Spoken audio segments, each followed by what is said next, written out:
If you use the internet, there's a good chance that you've heard about the classic Nigerian check scam. Regular people will receive an email from someone posing as a person of authority, asking for help recovering large amounts of money from overseas banks. They promise to send a reward and ask for bank details, which they then use to steal money from the victim. Internet scams and frauds involve the use of the internet and its services to take advantage of victims.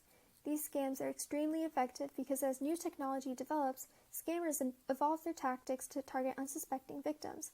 Ultimately, most victims either lose money or fail to receive money back from scammers. Internet scams have become extremely common.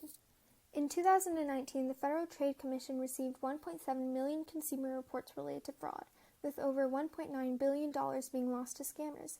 This is an increase from the reported $293 million lost in 2018. So, how can you protect yourself from scams? The first step is to keep your data secure.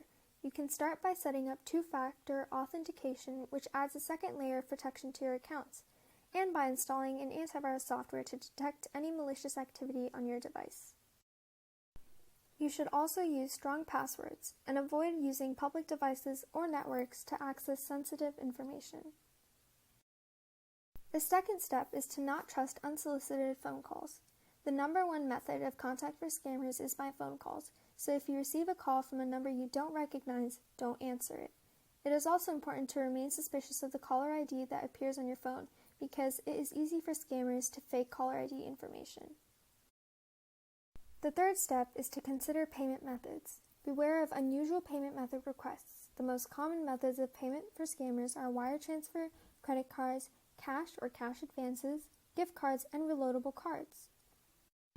While credit cards have fraud protection built in, wiring money through services is risky because it's nearly impossible to get your money back. The same thing goes for reloadable cards and gift cards. If someone is asking to be paid in an unusual method, be careful because they might be scamming you. The last step is to always be careful online. Never open suspicious texts or emails, pop-up windows, or click on suspicious links or attachments because they could download a virus to your device.